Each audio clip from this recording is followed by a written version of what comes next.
Oh boy, oh boy. Okay, hold on, wait, we're gonna turn on this, and we're gonna do that, and alright. Here, wait, let me just make sure that everything's doing good. I got water.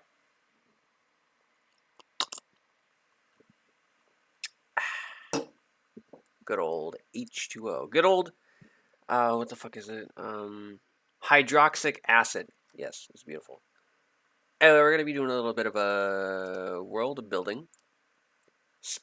Oh, hold on, wait. I have a bit of music.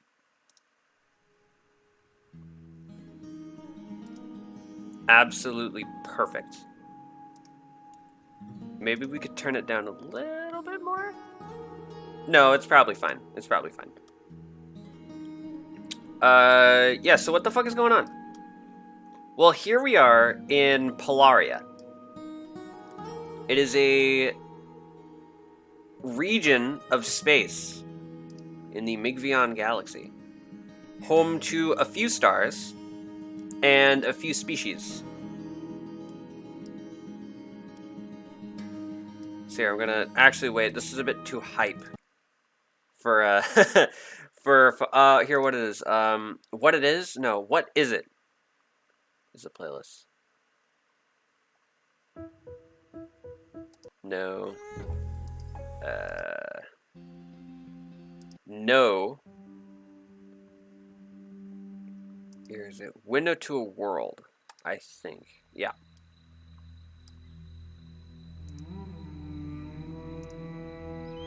Actually, you know what? We're just gonna let the actual game play its music. Because this game has music and it's just always in the background. So here we are. We're going to... Ooh.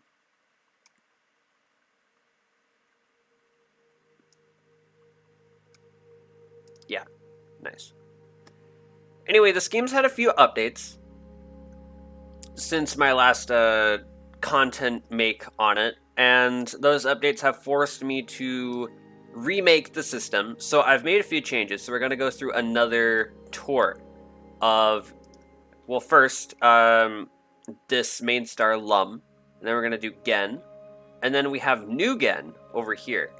And then in the distance, outside of this trinary of three stars, and also this, whatever that is,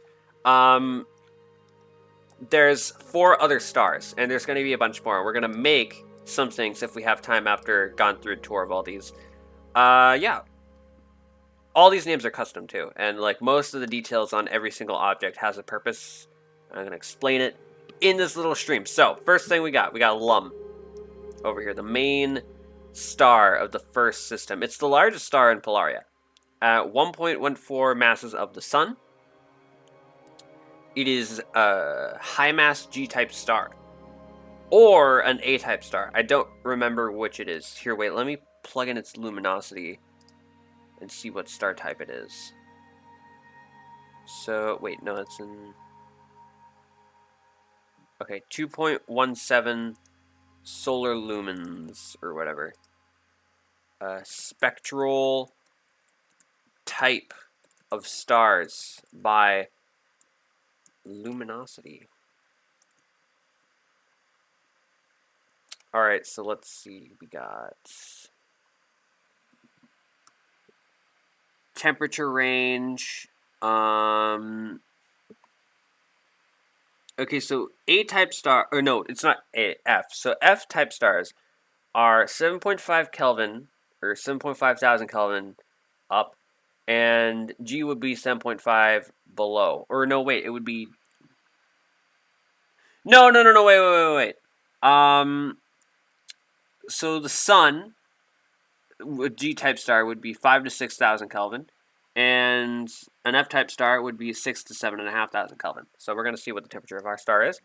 And it is...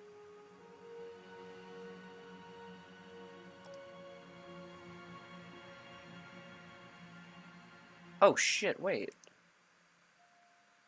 Oh my god, it's the lowest possible, one of the lowest possible mass K-type stars at 6,062 Kelvin. So only 62 degrees above the threshold, maybe 63 depending on how you count it. So yeah, low mass F-type star, Lum. And then we got a few planets in the system. Because it's a high mass star, it formed a lot of mass. It's got a lot of planets. So the first of these planets is called Decian. Very fancy, very proud of how it turned out visually. It's got a really nice atmosphere. And city lights in the back. Now, what's going on with this? Well, Decian is a mining operation site.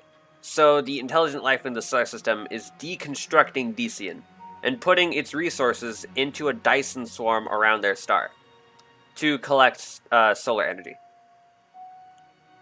So that's what's going on with Decian. Then we got two moons over here. They used to be like in the old system that I had, the old Polaria, or Poduas is what it was called. Actually, it was just the Polaris simulation, because the star used to be named Polaris, and it is actually the same class spectral type as Polaris, being an F, but I changed its name from Polaris to Lum, and I instead, because I liked, here's a funny, okay, I'm pretty sure I already said this in the past, but I'm going to say it again. I did not know when I came up with the name Polaris that a star existed that was already called Polaris. At the time, I thought that the North Star was just called the North Star, and it didn't actually have a name, but it does have a name, and it's the name that I chose. And it's that feeling you get when you're, like, making a song, and the song you've made already exists. It's like, oh, okay, okay, but it's a name, so you can actually keep it, but the confusion and judgment will still be there, and suspicion. So I just changed it to Lum, and I kept Polaris as Polaria, and it actually sounds better, and it's the name of the local group of stars here. Anyway, so in that old simulation, we had an asteroid moon called Ratmancat, and it's still an asteroid. It's not perfectly circular. You see there's some lumps here and there. It's almost a spherical object, pretty spherical, but it's still an asteroid. Maybe it's the size of Ceres. Could be the size of Ceres, actually. Ceres is the largest asteroid. No, actually, it's smaller, significantly smaller than Ceres. And how big is the moon? Oh shit, the moon. Okay, so Decian is a small planet. It's being mined right now. But anyway, this is a Scepter, which is the other moon of Decian, and you will notice something. Not only is a Scepter the moon with the most circular orbit, but it also orbits in the prograde direction of the entire star system. All these orbits go counterclockwise.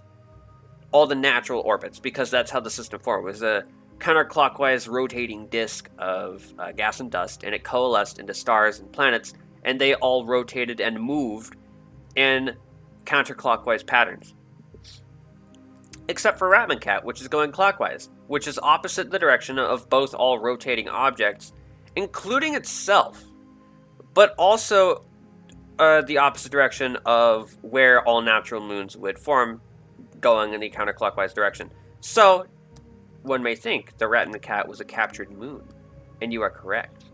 Ratmancat was captured during a period of chaos that we'll get to. Not a whole lot of chaos, but a little bit of chaos. Anyway, that's Decian and its two asteroid moons. Closest to the star. Decian is being mined to provide resources for the Dyson swarm around Lum. Anyway, we got the next two, and this is actually the homeworld. Not this, but this is the homeworld of life, or intelligent life in the star system, Semete. But let's not get ahead of ourselves. Let's go to this one first, Aegisthus. So this is a binary, obviously, although it's not, because the center of mass between these two is outside the radius of the physical body of Aegisthus, and its atmosphere too. So these two do orbit around a point that's here, and if you got two bodies that are both gravitationally influenced by one another, and the point that they both rotate around is outside either of their surfaces, they're a binary. So this is a binary, but it doesn't show in the orbits because Aegisthus is more strongly affected by the gravity of Lum than it is its own binary partner, so it's not like a really chaotic orbit. Aegisthus is definitely the dominant object in this relationship here, but does not change the fact that they're a binary. So anyway, since they are a binary, and this is a really cool new feature in Universe Sandbox, you can land on the surface of a planet, and not only do the clouds stay there, but the atmosphere also stays there. So that's pretty fucking cool. Anyway, as you will see, oh, and there's the sunset too. Don't mind the black circle around all the stars. It's just a bug that they aren't working on, or they are working on it, but it's going to be a really long time. Anyway, so you'll notice that Semete roughly stays in the same spot in the sky all the time. And it is drifting right now, but it's going to slow down. It's gonna slow down. Hey, bro. There we go. And now it's going the other direction. Now Semete is going down. And these two are both tidally locked to one another. So they're... oh, that was weird. So they're only going to show the same of their faces to one another their whole existences. And let me actually... hold on. Let me check if this is completely right.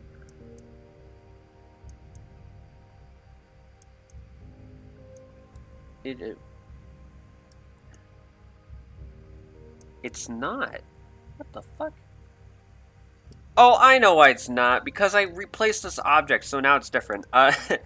Excuse that. We're just gonna change its yaw back to that. Okay, so this is how the two should face each other. This is the natural facing. So, one side of Semete is covered in water. Okay, hold on. The fucking thing is jittering for some reason.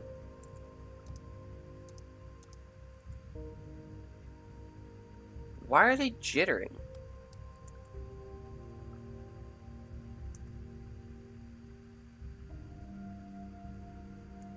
Well, that's not visually appeasing. Oh, god damn it, I fucking bugged it. Or whatever. This is... yeah, so basically, this side of Semete has its most... has the most water on the surface. Or has the most water across the whole planet. Look at all these clouds, it's so fucking pretty. I chose all these clouds, textures, and I put them on the planet from the selection that the game gives you. And the blue atmosphere, it's just beautiful. It's just a beautiful planet. Anyway, so... most of the water that is on the surface of Semete is on the side facing its binary partner, because the gravity pulls the water towards that side of it, and normally there would also be a bulge on the other side because of tidal friction, but that's for rotating bodies, where centrifugal force, I believe, I could be wrong here, I'm not an actual scientist, but anyway, centrifugal force or something causes there to also be a bulge on the opposite side facing away, which is how we get tides. But we have a different rotational period than the period that our moon takes to orbit. So the moon takes longer to orbit the Earth than the Earth does rotate. So the moon isn't always fixed in one point in the sky. It moves around the whole world, and so its direction of gravity also moves. So you get the sloshing effect with the other side, where it kind of bulges equally, or not super equal, not infinitely equal, but it bulges both ways, both towards and away. But that isn't the case here, because both sides of each of these planets constantly faces the other, and they never turn away. So the tides are actually really subtle, because this isn't a perfectly circular orbit. It is slightly elliptical, but since it is, the two objects like wobble a little bit in the sky, and the direction slightly changes, so it creates a bit of tides, but it's not actually anything significant. And the majority of the water is pulled constantly on the other side of the body, Semete. Now, they do rotate, so there could be a sloshing effect, but it's just so much closer to Aegisthus that I would think the gravity just pulls the water. And also a lot of atmosphere onto the side of the object, which is really interesting. Because there are a very small amount of noxious gases on Semete, because these two are so close that the atmosphere they have, each of them has, extends into space and they interact with one another just a little bit. So gases can pass between the two, although very slowly in rate, and yeah, very slow, not a lot. But noxious gases that are on Aegisthus spread to Semete, and they congregate on the side facing towards Aegisthus because of its gravity. They're heavier gases. There's more atmosphere on this side of the planet than there is on this side. So there's more pressure over here, meaning that the gases have somewhere that they can lie on. Since they're heavier gases, heavier noxious gases, they lie at the most bottomest of the atmosphere. So basically, it's harder to live on this side of the planet than it is on the side facing away from Aegisthus. Also, there's more land on the opposite side, which is really interesting because that means the intelligent life did not form on the side facing Aegisthus and instead formed on the side facing away, actually almost completely the opposite side. So imagine if you were on this planet, you thought that this was your whole world, and there was no moon in your sky, ever, and there was only the sun and the planets and the stars. And also the distant Gen, which I believe should be... Yes, so Gen is in that direction. And let me turn on realistic view over here. Yeah, you can definitely see Gen from all the way over there. And also its ring of debris, I guess. Anyway, yeah, you can also see other stars, I believe. There's Nugen, which is a brown dwarf, all the way over there. And apparently you can see it from here, but it's like an orange dot, which is cool. There should be... Okay, so you can't see that star. I believe you should be able to... Is that it? Oh, yeah, there it is. Okay, so the closest, like, star that's not an M dwarf is Koi. Way over there. So you can see that. But anyway, there's no moon. So the life on this planet evolved to not have anything in their sky. You can see all the land here. They actually evolved on this area in the plains, and then they spread throughout the moon. Or not the moon, the planet.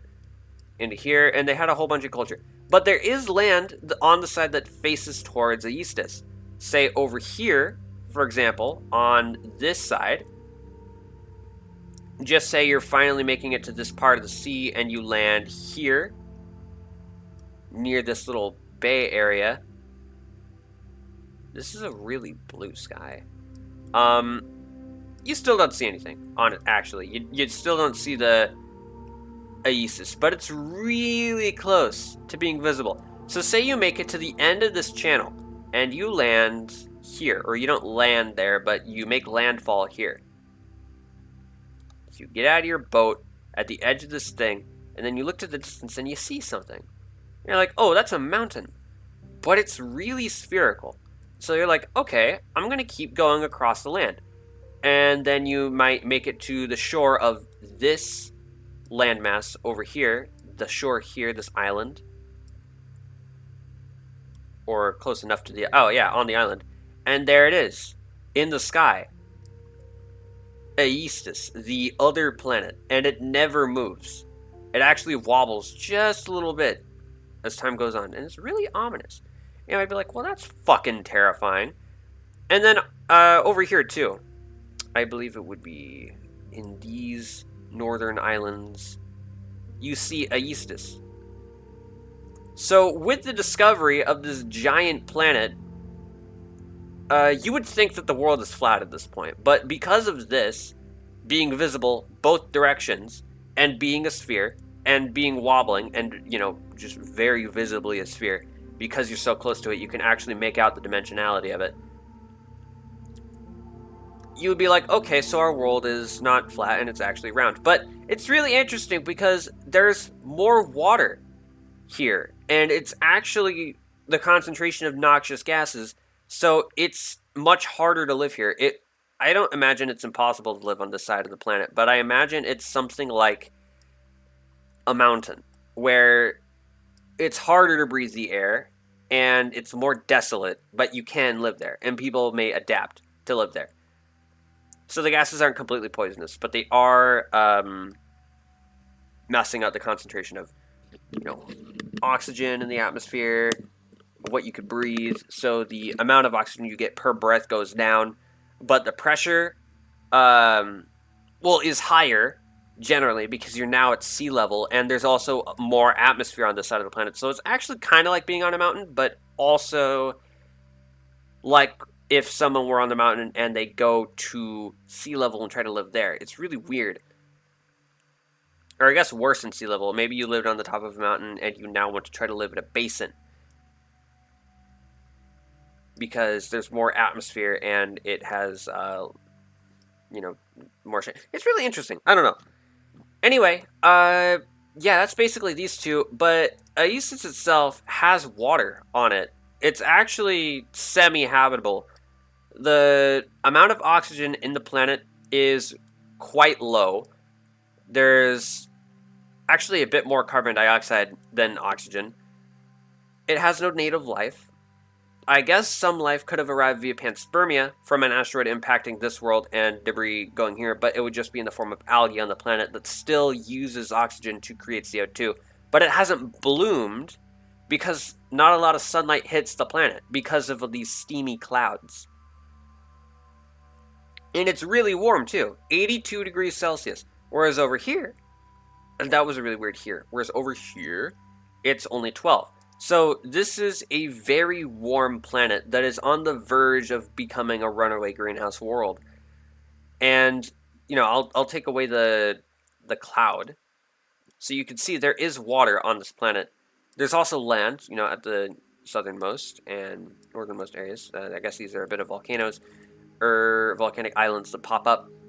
It's really interesting, though, because this world is too massive to support tectonic activity, whereas this world could have been large enough to support tectonic activity, but it is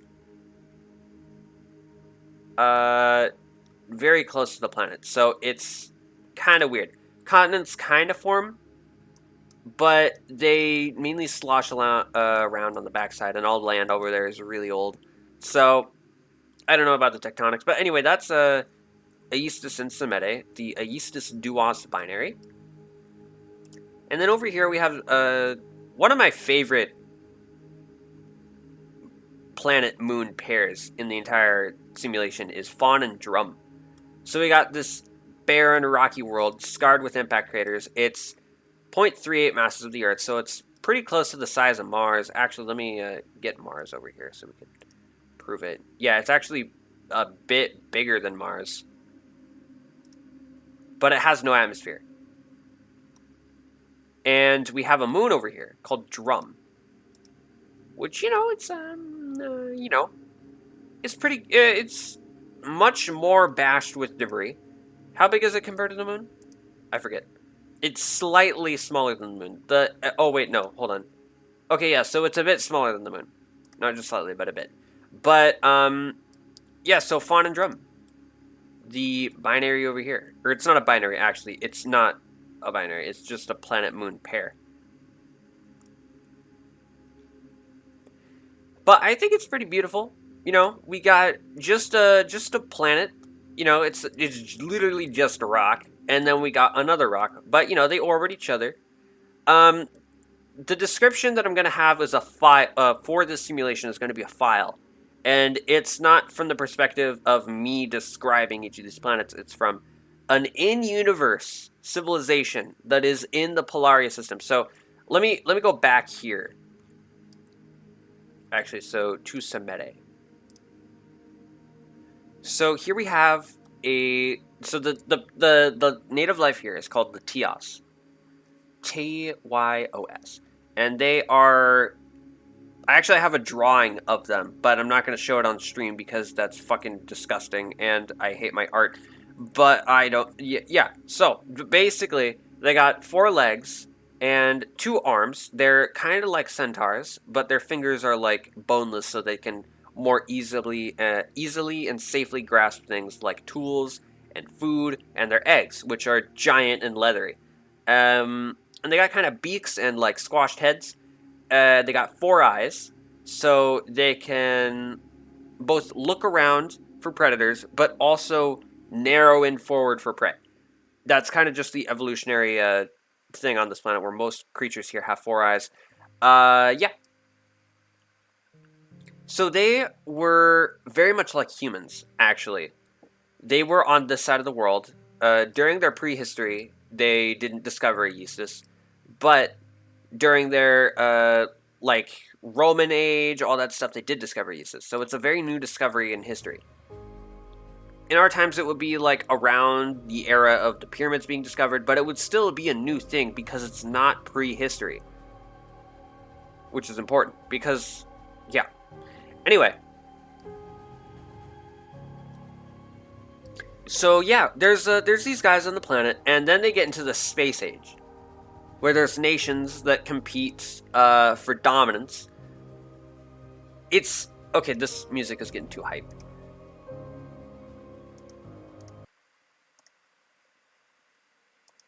So these so imagine these nations. They're on the world, and they compete with each other. And then they're like, okay, well, we've reached the point where we have missiles that we can launch.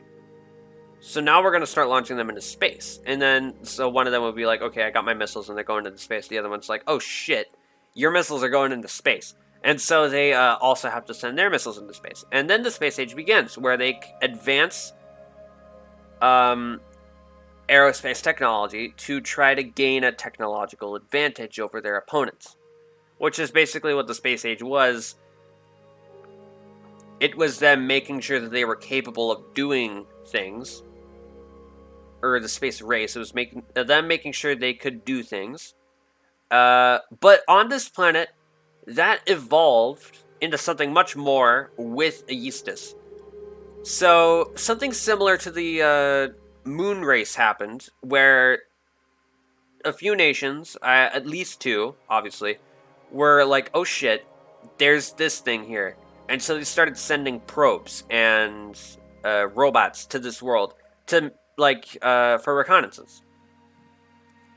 And they found that underneath the clouds of Aegisthus, there is a lot of water, but there's also some land near the South Pole.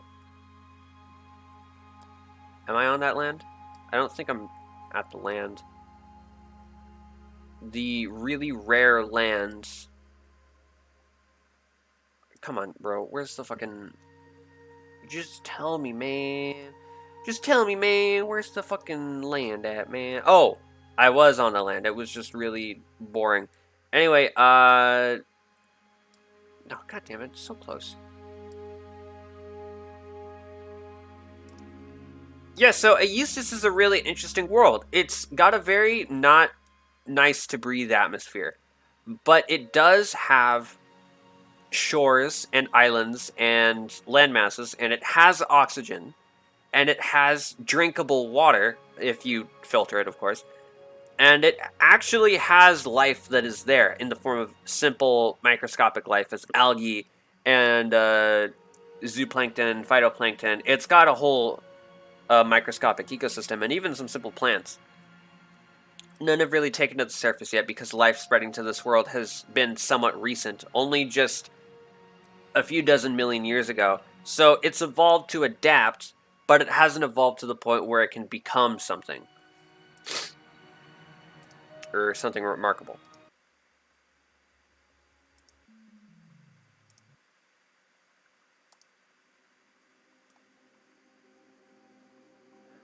Yeah. Oh, come on. How come all of these songs are... There we go. Yeah, so you could get sunlight here. It's a really hospitable planet, actually, compared to all the others.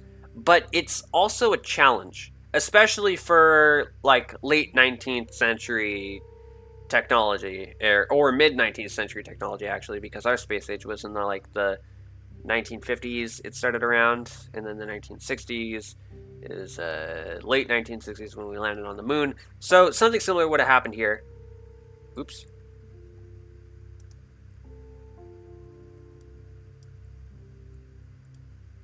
Where the fuck am I?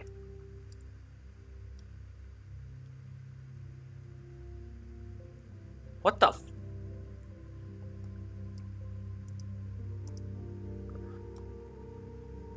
Alright, that was weird. We're back in space now, though. Yes, so they're able to land on this planet. But it's going to take a lot. So they do a lot of back and forth. You know, they go to the planet, and actually, no, they don't go to the planet. Because it's really hard to get to this fucking thing. I mean, think about it. In our solar system, in our situation, we had a moon that was really far away. And we could just go there, get into an orbit around it, although even then, the moon is not, like, uniformly dense, and gravity doesn't come from the center of an object, it comes from all the mass that is the object. So, you're gravitationally attracted to the center of the core, yes, but also to a mountain, and to a denser part of the crust on the other side of the crust, and the moon's crust is not uniform across its whole surface, it's actually denser on the side facing towards Earth, or facing away from, whatever. The side facing towards and away from Earth are not uniformly dense in general, and even then, when you divide it into smaller sections, they're not uniform at all. They're just fucking all over the place. So, landing on the moon was difficult, also for the fact that the command module in orbit was constantly being affected by different masses as it orbited close to the moon. So it could have crashed if they weren't careful about it. But it didn't crash. But even then, that was a tricky situation. And that was our easy as pie situation. For this, you're in a binary, and you're launching from one of its objects, trying to get to the other. That's going to be difficult because, well, first of all, you're both rotating at like 16 hours per revolution. The days on Semete are 16 hours long. Same as on Aegis, because they're tidally locked to one another, so their days are the same as their orbital period, and the orbital period is 16 hours. Hi, Luna Bear. Oh, she's so cute. Oh, Luna Bear is so cute. Oh, Luna Bear. Oh, give me your face. Oh, she... Okay, whatever. Anyway, yeah. So, going from one to the other, it's going to be really hard. Also, not only do you have to get into orbit, but your orbit has to stay stable long enough for you to think, okay, here's where I'm going to go. You go here, and then you launch yourself, and then it's the coast between the two is really fast, honestly. Like, it probably will take just a few hours to get from here to here, or maybe a day. But once you're here, you got to find somewhere to land, and then eventually you got to make sure to lift back off. And it's really hard to do that. It's, like, absurdly hard to do that compared to the moon. Even completely ignoring the fact that these two are in a binary, and the gravity between the two is going to be constantly contending, so there's no such thing as a stable orbit anywhere near them. Or maybe there is like a really tricky to find mathematical stable point, but even that is going to be perfectly stable because the orbit is not circular, so it is not symmetrically, infinitely symmetrical. Also, there's the pull of the sun, or the LUM, as they call it, the Lumnar system, Lumnar radiation, for solar, it's Lumnar, all that stuff. Anyway, so the clouds are really bright, first of all, so it's going to be hard to get information from radio transmissions from here to there, so they reflect a lot of the light, or the radiation that would have passed through the clouds. I get that they're only bright in the visible spectrum, but I like to imagine that that also extends to radio. If it doesn't, fuck you. Anyway, so yeah, it's going to be hard to communicate, to get through to anything on the surface, be that probes or outposts or landers with people on them. But also, the most of the fucking planet is covered in water, so you have to land at the South Pole. And they're tidally locked to one another, so this South Pole is facing away. This little landmass over here is on the side facing away. Oh, that's not a problem. Just wait till the planet moves around its axis. and this point is facing towards the planet. It'll never do that because they're tidally locked. So you got to land on something over here. And let me actually see what I can see. So, flashlight. And then turn off the clouds. All right, so we're going to get a little map here. Okay, so you got a few choices. You could land here, here, here, here. But all these are small. So you could land here. This is the largest landmass. There are a few islands around there. Or you could land over here. So the southern continent, I guess, other than this, is the largest landmass. And there's also, I guess, that's a pole. So there's ice over there. I mean, there's ice over here. Yeah, it's ice. Anyway. So you could land up there. You could land way down here. You could do all this stuff. But you got to do it from any orbit that goes here. So basically, right? You want to launch like this. So the Semete is rotating this way. So actually, wait, that doesn't even matter because they're tidally locked. So you want to launch from here or somewhere around here.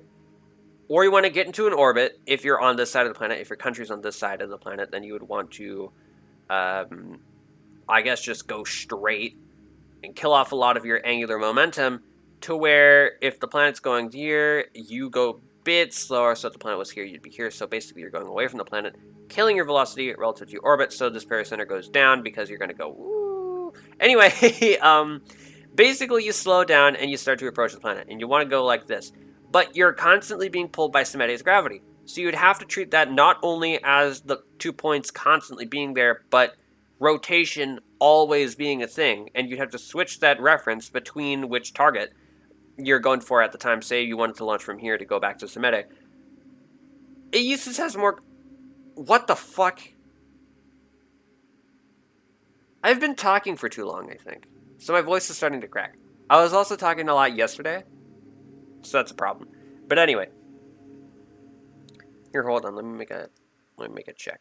Okay. Excuse my ugly ass voice cracks. It's big sad, big unfortunates, I'd have to say. Anyway. So yeah, you'd have this area, and then you'd like go to and fro and all that stuff. So that's fine. Turn back the clouds. And switch to direct realistic lighting. Anyway, so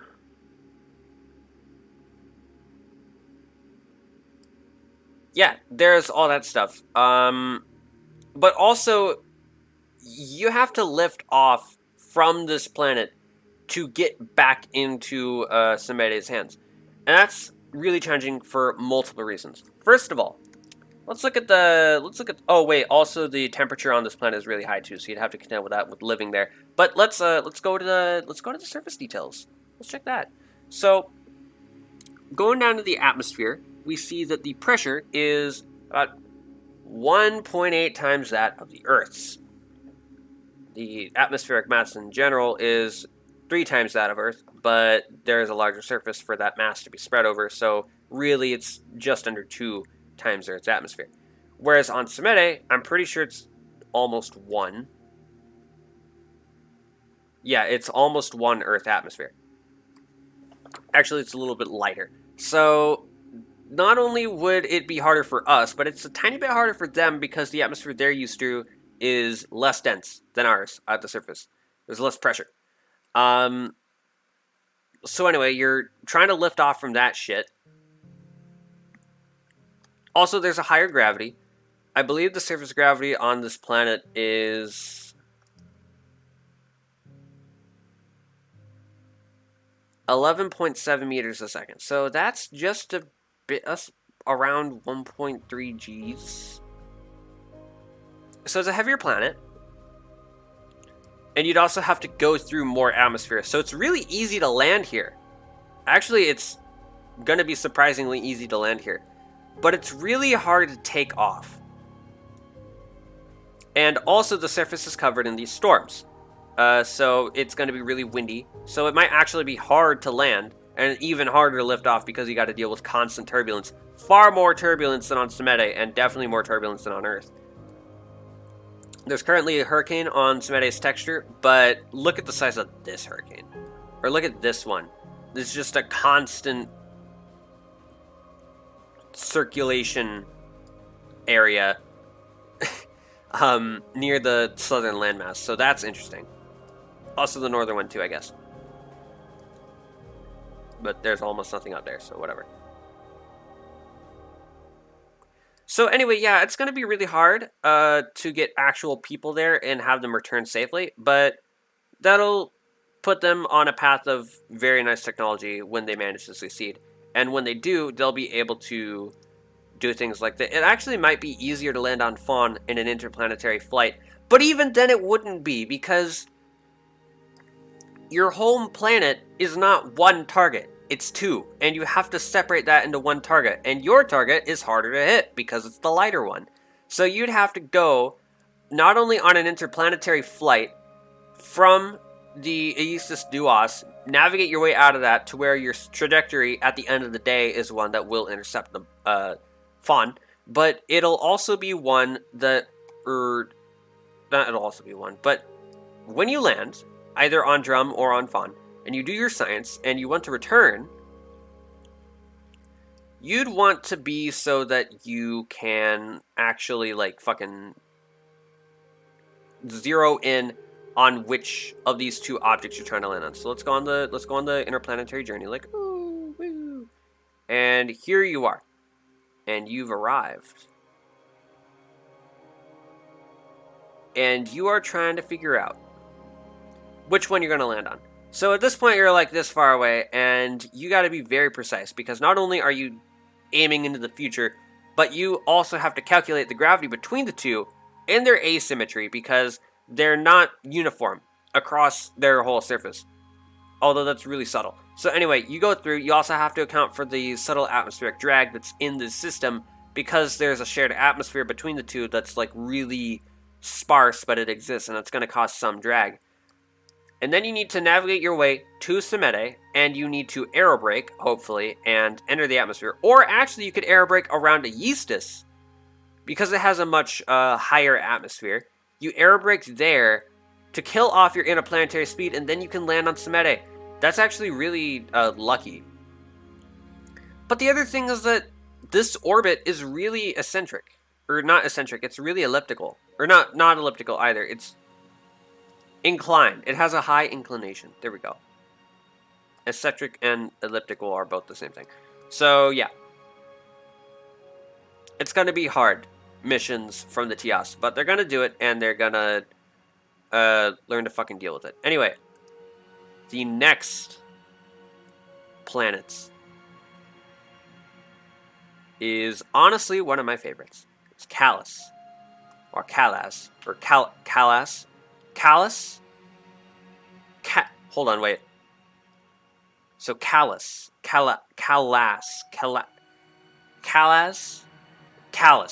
It is Callus. There we go. So Callus here is a gas giant, obviously.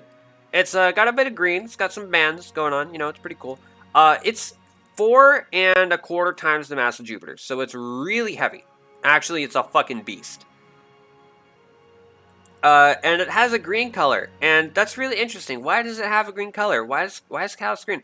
It's people thought that it was the concentration of chlorine in its atmosphere, but no, the chlorine in this atmosphere is high, but it is not enough to account for the coloration on the planet. So people are like, okay, well, what can cause it? Well, it turns out that there's a chemical in the atmosphere that's really complex. Actually, there's multiple chemicals, and it's like a chemical ecosystem where something as simple as a chlorine salt or a chlorine ice in the atmosphere will interact with the very complex molecule to reflect its color. So it will copy the color from that in a sort of loose bond in high concentrations of these two as a gas. So, yeah, it kind of rains on this planet, and the rain evaporates as it gets closer to the core and rises back into the upper layers. But it's obviously it's less active over here and in this area because the green is much more brown. But up here, it's really vivid. And basically, it's this complex molecule reflecting the light of the chlorine. And people wonder, does that mean there's life on the planet? And they don't know yet because they haven't been able to send anything down there to stay still long enough to look for anything. But that'll change very, very soon because of something I'll get into later. Anyway, so here we have 3 asteroid moons. The first 3 moons of Calais. We have Theor, or it's Theor.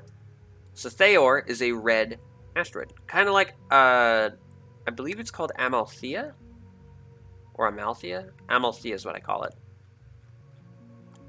And then we have this blue asteroid over here called Neos. Very interesting. And this is actually the main screenshot of the simulation. The view from the northernmost area on this asteroid. Or not a northernmost, but the equatorial area.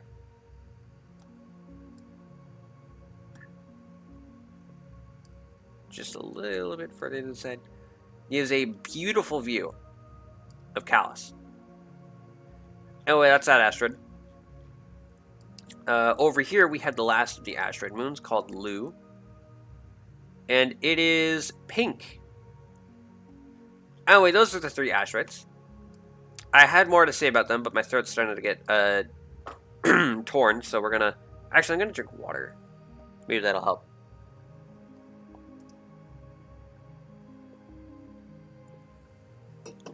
I think that helped a little. Anyway, so here we have IS, or IES. IAS is what I'm going to call it. It's very similar to Io, obviously. This is a Jupiter-inspired system, so it's got the 3 asteroid moons, and then it's also got IS. So, you know, it's got white peaks and sulfurous landscapes. Volcanic plains. It's got a very dynamic sort of area. A rocky desert. It's a whole biome. IS. And then here we have Owen. Or Oin, as I once called it, but I think I'm calling it Owen now. Actually, no, I'm still calling it Oin. So Oin has primitive marine life under its surface. It's very similar to Europa. I actually intentionally made it very similar to Europa. So it's actually larger than Europa, but it's got a similar composition of water. Let's look at all that. That's a subterranean ocean right there. And yeah, that's all that stuff. But there are 3 major moons of Calais, and this is the 3rd. Doppler, right here. It's actually almost in a binary with a moonlet called Dingbat. So Doppler and Dingbat are, as you can see, they're very similar to each other. That's because they're formed from the same materials. This is a bit of a bluer hue because it's much larger, and this is more dusty because it's smaller and it's been through, you know, more gravitationally influenced shit. But this has had time to settle while this has been kind of going through it. And actually, the 2 are not tightly locked to each other because their poles do not align with their orbits. Their poles are actually kind of going in the same direction, now that I think about it. Here, wait, how similar? Really similar. Okay, but anyway, they're...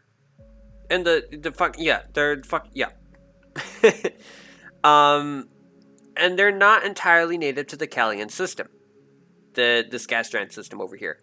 They came from the asteroid belt, which you cannot see. Let me turn on enhanced. They came from this asteroid belt. And you know what else came from the asteroid belt? Not Ryoko, but there's relating to the asteroid belt. Anyway, this moon is really interesting, as you can see. It's got spikes on it and lumps. So lumps that jut out from an otherwise really dark terrain. Now, what the fuck could have caused the terrain on this little fucking asteroid over here? Well, these are giant mountains that are rising into the sky. And then you have these valleys. And then my camera is currently next to another mountain. And there's a bunch of other lumps here and there. And it's really interesting. Now, what could have caused all this? Well, there is a phenomenon that occurs with the... Where's the fuck? Oh, it's over there. Really far away from everything. Anyway, yeah, so there's a bit of a phenomenon that occurs with the transformation of a type of mineral into another. So it's under this high radiation environment. Being so close to Callus, its fucking minerals have abiogenically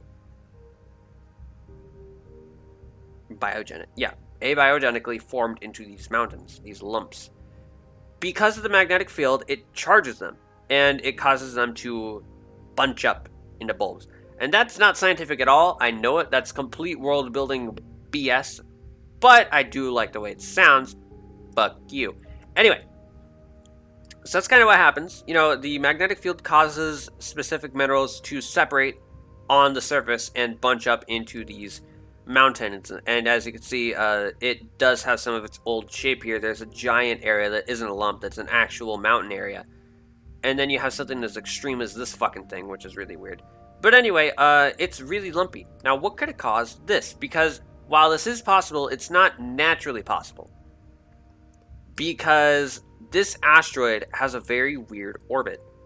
And because of how long it would have had to be here, it would have had to been in the system. Because even though its orbit is eccentric, it does still get really close to Callus. So it can sort of form its shit. Right? It's an interesting thing. It goes really close, gets a bit of its high energy. Actually, that's really close to one of its radiation belts, which is closer to IS than it is to anything else. Actually, it's closer to Lu, but it's gets really close to the radiation belt here, and it actually goes above it and below it, and near the poles of the gas giant. It's just imagine it's being bombarded with radiation a lot throughout its orbit. Then it goes all the way out here, and it gets more of the radiation from the sun, or the LUM, and it's just a whole lot of stuff, right? But this orbit is not really possible. Like, it having this orbit makes it possible for its lumps to exist, but its lumps demands that it have been in this orbit for a long time, near the creation of the Callian system and Callus itself. So Callus is the first planet that has been created in this in the LUM star system, and these moons are some of the first. So they're really old. Everything's been here for a long time, and this orbit would have had to have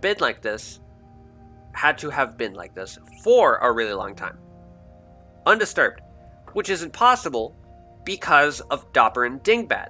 They're out here. They would have stopped this moon from having such an eccentric orbit. And also, where did Doppler and Dingbat come from? If they came from somewhere else. The answer is this over here, Tasman, but we'll get back to that. So, actually, we'll get into it just a second. I wanted to say something else. Its orbit is trailing out into interplanetary space. What could that mean? Anyway, now we're going to Tasman over here. Tasman! The ejected moon of Callus. Look at this fucking thing. Its surface is just a mess, honestly. It's just covered with the impact scars of a violent history between it and some other body. Now, there are theories that predict, because look at its craters. Look at its craters. It's got a bunch of brownish dust. Very similar to the dust on Dingbat. But not quite the same. Not that quite the same as either Doppler or Dingbat. It's more like there was a third object that was orbiting both Doppler and Dingbat that smashed into Tasman. Meaning that the trinary of Doppler, Dingbat, and this third object came really close to Tasman. Close enough for the third most farthest object, admittedly, but still close enough for one of the objects to crash into it. Meaning they most likely gravitationally interacted. And the orbit of Tasman not only cuts into the asteroid belt, but it also cuts into the orbit of Callus, and actually beyond it, closer to Mali. So, it's a pretty safe bet to say that Tasman had been the third moon of Callus. It was actually really similar to Callisto. Actually, really similar to Callisto. Hold on. No, Ganymede. It's about the same size. It's smaller than Callisto, actually, so I don't know. No, it's larger than that. Even larger than that. Alright, I don't know. But yeah, this was a plain rocky moon that would have acted as the Ganymede Callisto-ish thing of the system, but it has been replaced by Doppler because the two sort of swapped places as they gravitationally interacted. So Doppler was pulled into an orbit around Calais, and Taswin was ejected out into an orbit similar to that of Doppler, except much more elongated because there's a bit of gained energy from that interaction because of the impact and also probably some other factor I'm not thinking of. But anyway, that is the story of why Tasman is out here. And it actually has 4 asteroid moons right around it. These are called the Gig Moons. So here we have Vio. It's a really large moon. These are all semi-large things. So we got Ison Tower, Vio, and then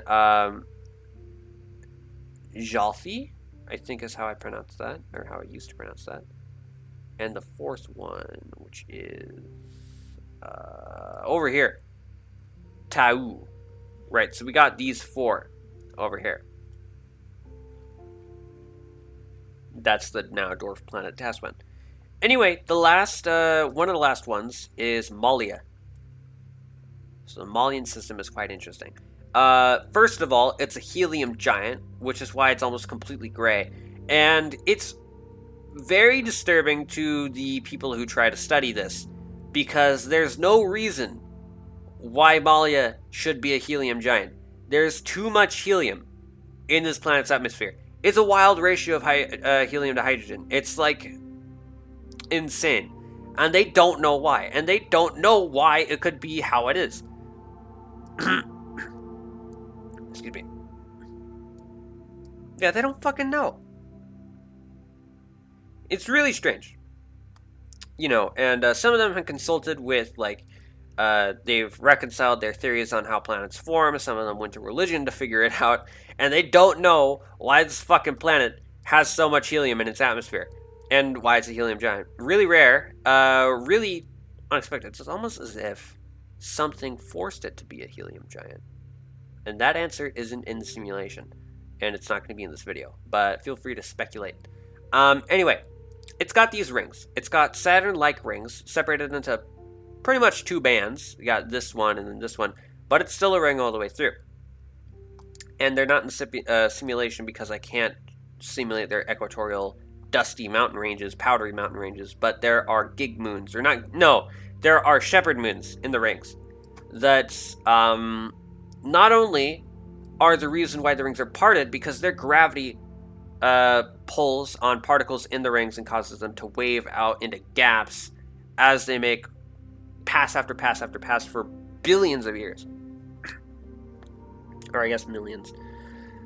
But their equators are, you know, these moons are all tidally locked to the main gas giant. So they're not only, like, facing the same in reference to the gas giant, but their equators are always in line with the rings. And they don't rotate, so their equators are sometimes on the rings and plane and sometimes aren't. They're in the plane of the rings at all times. And since the rings are literally just a sea of powder, some of that powder manages to collect onto the equator of this asteroid moon, and it forms an equatorial mountain range made out of powder. This is actually a thing that happens with Saturn's moons. The gig moons, or not, no! The shepherd moons have sort of mountain ranges made out of this powdery material, and I don't know how solid they are, but they're there. But anyway, they're not in the simulation. And it's actually illegal to travel through the rings. What do you mean travel? Isn't it just orbital mechanics at play in the spaceflight in this universe? We'll get to that. Here we have Paleostotle. Is a moon with a lot of ices, mainly nitrogen ice, which is really cold. This is a really cold moon. The simulation says it's warmer than it actually is. This moon is cold as fuck. It's actually subterranean ice that is peeking its color through because it's just everywhere on the moon. But it's shielded from the temperature of the star by the regolith on the surface. So anyway, that's Paleostotle. Here we have Kayukia. Is quite the unmarked asteroid. As you can see, there's almost no impact craters on it. This is probably because it used to be a Goog moon. No, god damn it, it used to be a shepherd moon. One of the largest, actually, but it was pulled out by Paleostotle. And its equatorial mountain range powder sort of puffed out because of the gravity of Paleostotle. It made a really, really close pass to it. And the mountain range was pulled up by the gravity and sloshed around the moon, making its pretty unmarked craters safe for a few here and there, like look at all these tiny craters. And these old craters now covered by the powder. So it's a really soft moon. Alenity. This is the largest moon in Mallia, in the Mallian system. And it is a really huge moon. As you can see, it is 11.5 degrees Celsius. It's not supposed to be this warm, although I had to keep it this warm in order to simulate its methane oceans. So Universe Sandbox... My throat's tearing up. Okay, I gotta hurry up. The oceans here are, in the simulation, are only made of water. But in real life, they're made of a liquid that can exist at a much colder temperature. So this moon is actually very cold. Much colder than 11.5 degrees Celsius.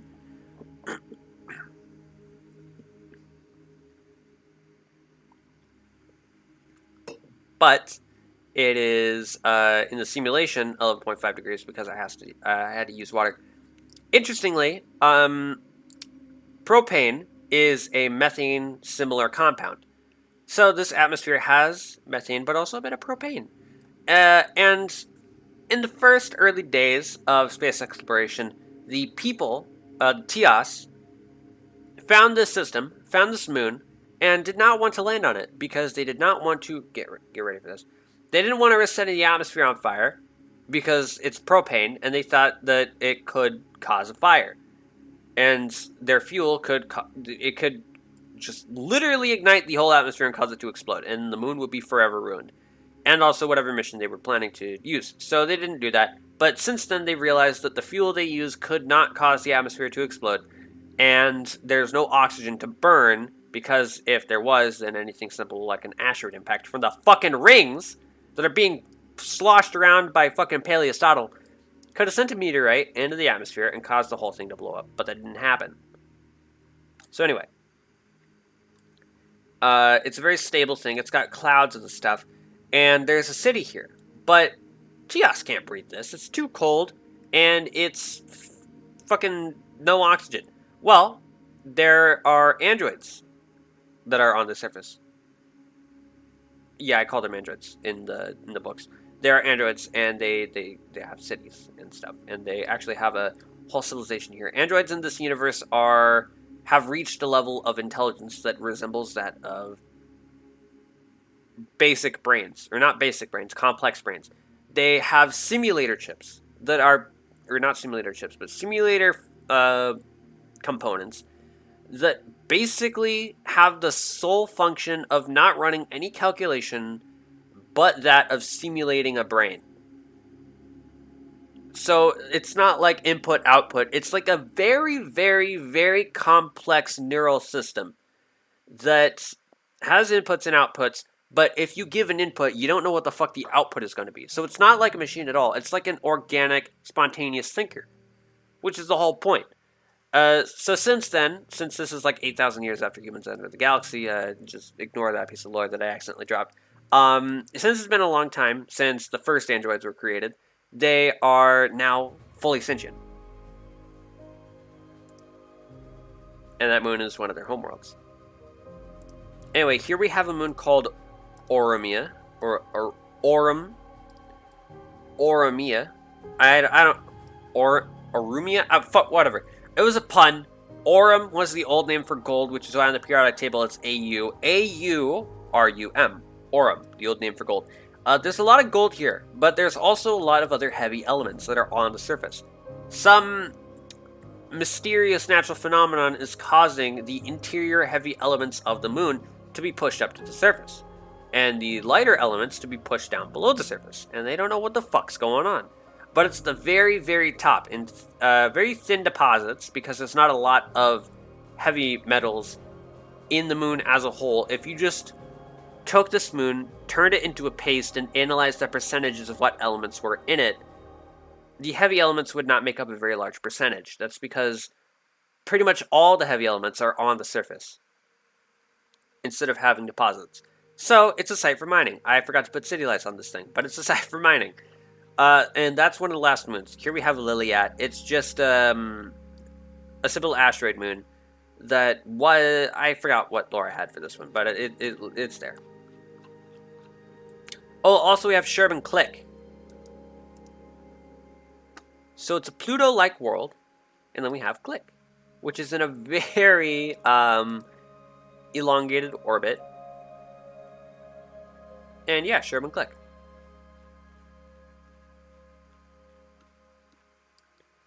Anyway, here we have Gen. So let's go. Gen is either an orange dwarf or a red dwarf. I'm not sure anymore. And it has a few planets. First of them being Damek is a Venus-like world, scorched by the atmosphere of its star. That's it. My voice is tired. I'm trying to wrap this up. Here we have Nalia. Actually, this is one of my favorite gas giants because of its coloration. Look at that! Look at this! Look at this! It's fucking pink, crimson shit, and then it's also like blue, and then purple, and violet, and deep blue, and oh my god. It's just a beautiful planet. But it's really close to the star, so why is it blue? It was thought to be the high concentration of water in the planet. But that doesn't really cut it, because there are other worlds that have a lot of ice. So they're not water ice, they're something else, but we don't know. Anyway, this might be a familiar sight to you movie fans. Oh look, it's Pandora and Polythema or whatever. No, this is Texit, a moon of Nalia. One of the two only moons of Nalia. There's no other moons, no asteroids, not even rings. Just this large moon, semi-large. It's 0.339 masses of the Earth. It's got a surface gravity of 6.33. Hold on. Okay, that's the end of the stream. Somebody